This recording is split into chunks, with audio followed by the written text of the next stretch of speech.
I'm Arthur Black. Welcome to Weird Homes, a show that looks at the most unusual and bizarre homes in North America. Hey, have you heard the one about the fisherman, the belly dancer, and the rainbow? Well, it's not a joke. It's actually three people. What they have in common is their incredible zest for life. You're gonna meet a singing fisherman who creates art and laughter out of seafood. And we'll take you to the home of a woman who went from housewife to belly dancer. But first, a look at the prize at the end of the rainbow. They call this gal Dee Dee Rainbow. Guess why? You've heard of lobster a la king? Get ready for lobster a la Louis Henneberry. And this is Amina Goodyear, dancing for the sheer joy of it.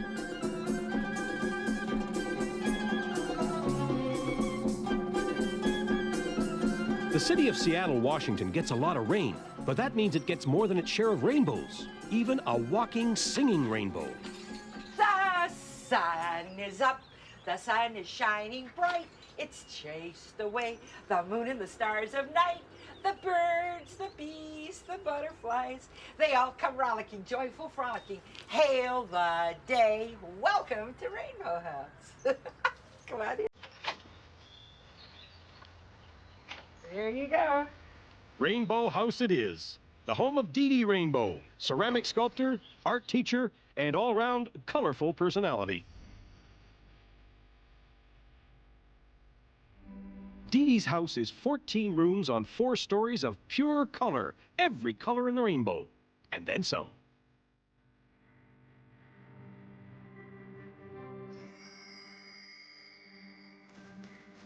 This home is full of vibrant surprises everywhere you look, and the head wizard's got a closet full of magic wands that help make it even brighter. But for Dee Dee, it's not just fun and games. In my own way, I am a healer, and so I am healing people. I do a lot of huge parades and large crowds, and I'm always just sending out the good energy. When Dee Dee taught school for nearly 30 years, the kids knew her as Mrs. Rabel. And it was those same students who inspired her to colorize her name. They thought that Rabel was rainbow because I have always worn bright and unusual clothing. And I went, rainbow. I'm going to take the name of Rainbow. So I put the Dee Dee with the rainbow, changed it, and it's been a ball ever since. Rainbow House includes a ceramic studio where Dee Dee creates her favorite mythological animals. They're called personal rainbow protective dragons, and I put a great deal of good energy into them for the people who buy them. For a lot of people need a lot of protection. And they're good for sitting on the front of your car. I haven't had any car wrecks reported yet. My dragons are all out of the Eastern tradition, the ones that stand for goodness and the rains coming and prosperity and long life and all the good things.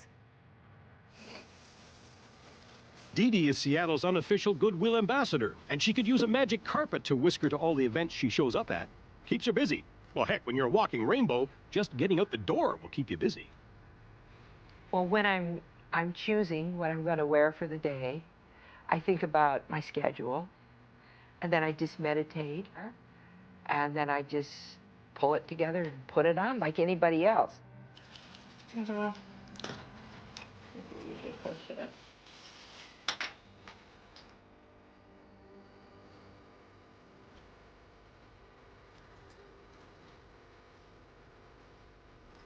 know, people say, "Oh, that's a wonderful costume." I say, believe it or not, it's not a costume. Those are your clothes, these are mine. I just put them on just like you do in the morning.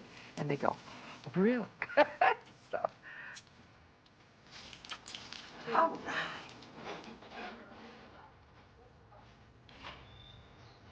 When you are like this, you are open. They know that you have an open heart. I look upon it as a moving art form, a growing art form. And I just add more and more fun things to it and have a great time. Yeah. Dee Dee loves Seattle. Her folks have lived here for 5 generations. Not surprising that she can't walk too far without running into somebody who's part of her larger family. Yeah, we're just, we're old tight sheep buddies together. Right. Yeah. Our kids went to school together. That's right, they sure did. Our middle-aged. Our middle-aged kids. Oh! All right. You'd never guess it, but Dee Dee had a triple heart bypass a few years ago. Not that it slowed her down. Slow down, she's got a city to look after, not to mention 8 grandchildren to teach. Okay, guys. Just the general directions are right over there. If you have any questions, just ask me. It's what we call giving it to the gods. Okay? This turns out red. Trust me. And it works beautifully. For more than 40 years, That's Rainbow how they House has been a haven for built them. Dee Dee and her extended family. There's not another house like it, but Dee Dee's still not sure she'd call it weird. I prefer the word unusual or eccentric, but hey, you know, we can fit into anything. It's certainly not your standard all-American home. I will agree to that, you know. No, this is definitely not your average everyday house. It's a magical place. A place that draws its power from one of nature's most beautiful gifts. The rainbow for me is not only a thing of great beauty, but it's a whole spiritual thing for me too. And people call me from all over the world to tell me that they've seen this wonderful double rainbow, or they've seen this rainbow and they thought of me. Take a break, Dee Dee Rainbow. You've earned it.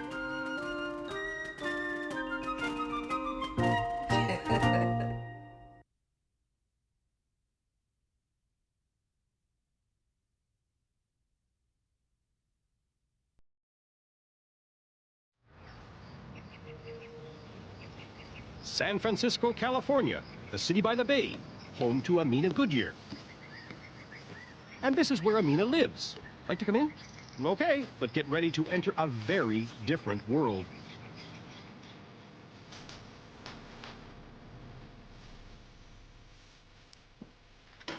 Amina's home is dark and shadowy, and more than a little spooky. What kind of an impression do visitors get? She doesn't care. This is Amina's place, remember? One day I woke up and I said, well, I could do whatever I want. So I said, okay, I will. Doesn't matter if people like it, because it isn't for people, it's for me. Amina wasn't always this independent. When she was a kid, her family expected her life to go in a totally different direction. Well, I was raised to live as a housewife, I guess. When I was 16, my mother gave me a hope chest, and my family immediately filled it. I wanted to be an Egyptologist. I wanted to go to Egypt and dig, because when I was a kid, that's what I used to do. I used to go in my backyard and dig. I was going to dig for China. They told me I had to get married and have children, so that's sort of what I did. For a long time, Amina did what others wanted her to do. Then, 11 years ago, one door closed and another one opened. I separated from my husband and needed to do something to change my life. I didn't quite know what. So I thought, well, why not put my things out and do what I've always wanted to do. And she did. Amina set out to transform her San Francisco home into an Arabian fantasy.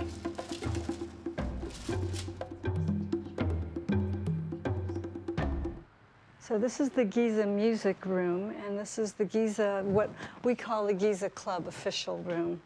And the Giza Club is really just a group of women who like to talk about the Middle East, and so we use this room to watch videos of dance and different documentaries and travelogues on the Middle East.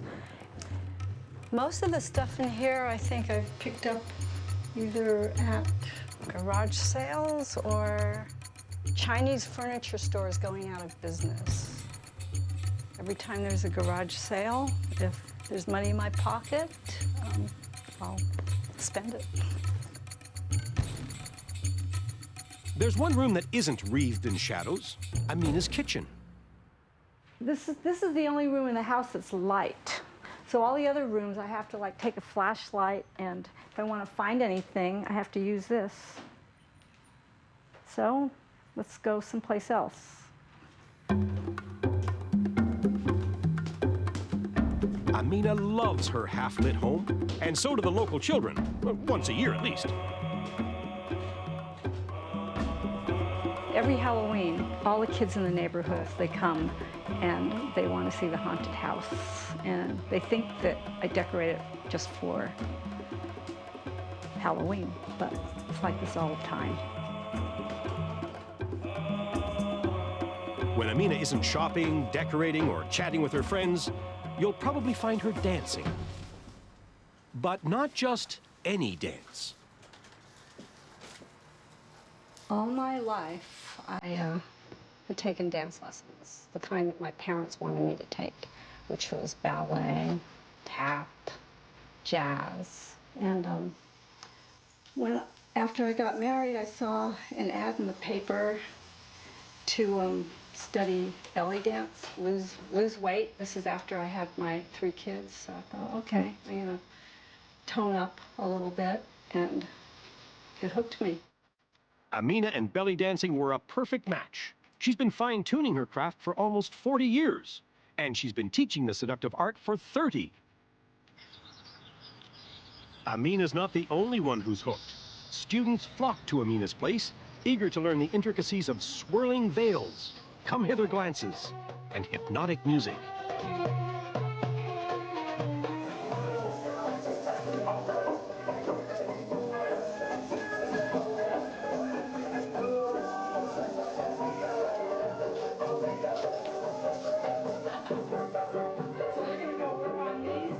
I didn't realize this, but my son told me after he grew up and had kids that it was strange to have a mom who was a belly dancer. He said, "Don't you know what I went through as a teenager?" And I said, "No, I didn't."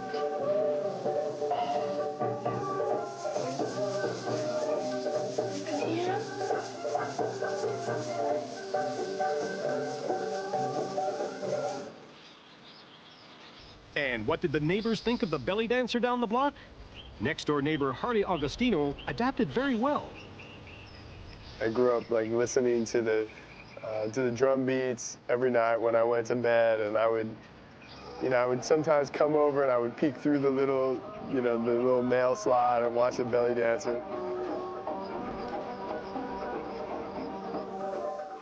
Amina's just an incredible person and warm and loving, and I love the space, and the community that's created in this house. And yeah, it's been really fun being next door neighbors.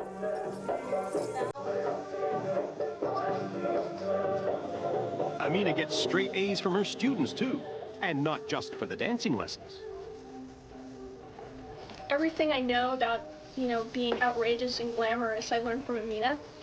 And it's made a big difference in my life. It's made me feel like, more of a woman.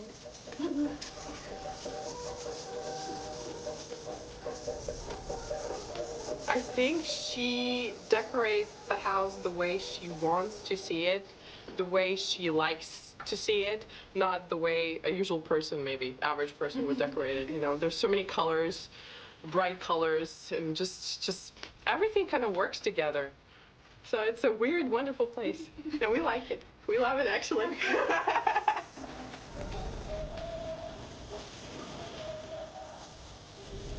Amina's prescription for a happy, healthy life? Don't worry about what other people want. Just start dancing.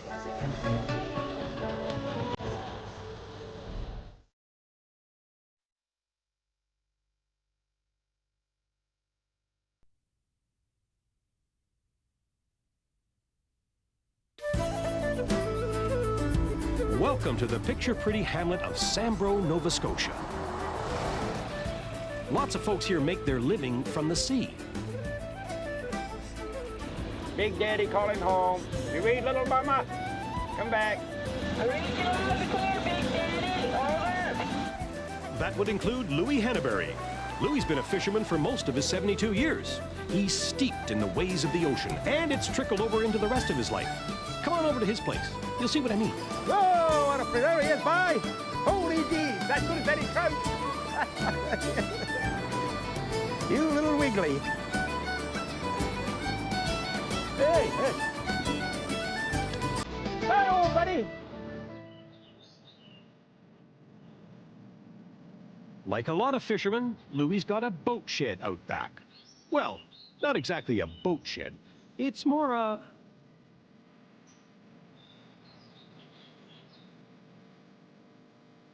Oh, that building, that's a museum. I put together here about 27, 28 years ago. Now, when we built that building, it's 55 feet long, right, and 25, well, we built that to build a boat in. And so I turned it into a museum. I had all of this stuff in my basement, a lot of it, right, and so that's how I come to start that. The Liars Club is home to hundreds of Louis's marine creations. Most of them started out as ordinary sea creatures. They wound up getting Louisized. Oh, that was all swimming alive years ago, right? It's been hanging there now at least 15 years. And it was all, you know, just ordinary fish, right?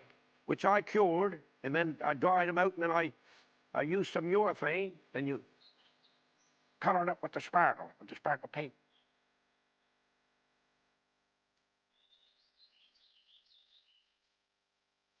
What do you think? What a woman. By God, pretty sharp, huh? Look at that. I'm not going to get too saucy with her because, you know, she'll claw the eyes out of me. Anyway, she's a witch.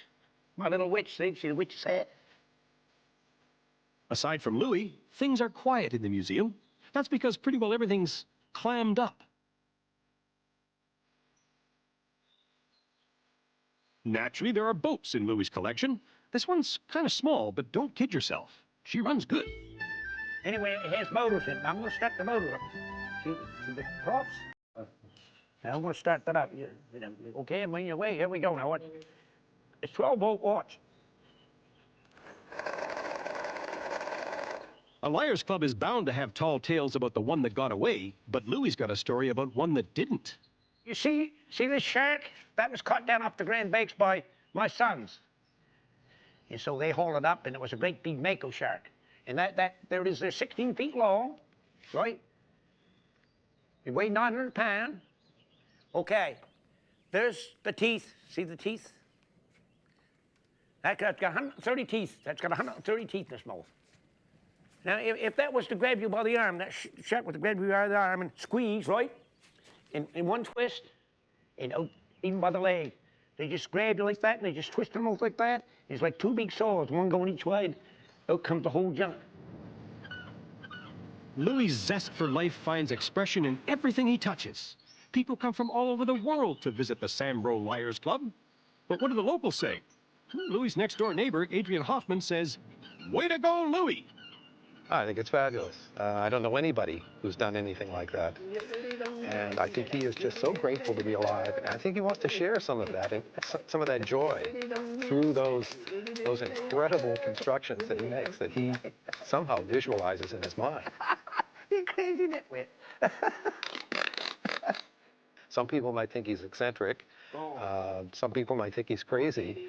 I think he's just lovely, just a beautiful human being, and he enjoys life. Maybe that's the most important thing. He loves life. Oh, Louis loves life, all right. He also loves hats. He's got over 500 of them tacked up in the rafters. That's almost enough for all of Louis's personalities. This is Hermit the Lark from PEI. Oh boy, what a mess of lobsters. Farewell, little Miss Coast of the sea-bound shore. La-dee-do, la-la-dee-dee-dee-do. This here's codfish blue. Gee, you should have seen the big one I caught yesterday.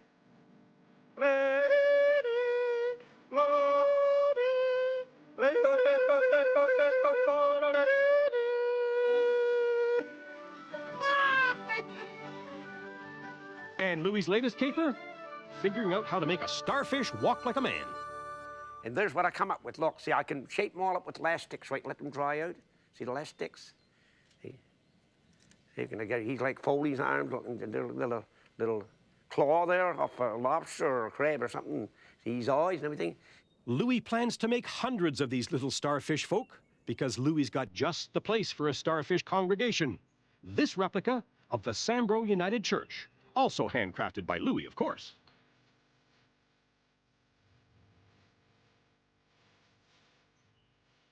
So anyway, I'll have to take this little baby off. And I have it on a hinge, the roof's on a hinge, right? See, and we bring this up like this. Like so, right? Next winter, God willing, I'm going to try to see if I can make a bunch of these little starfish to put there. And get them setting up, you know, it'll look cute.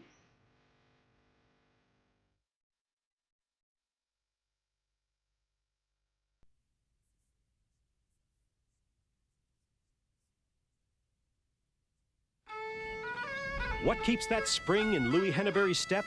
The knowledge that tomorrow will bring another chance to create something that will blow the world's socks off.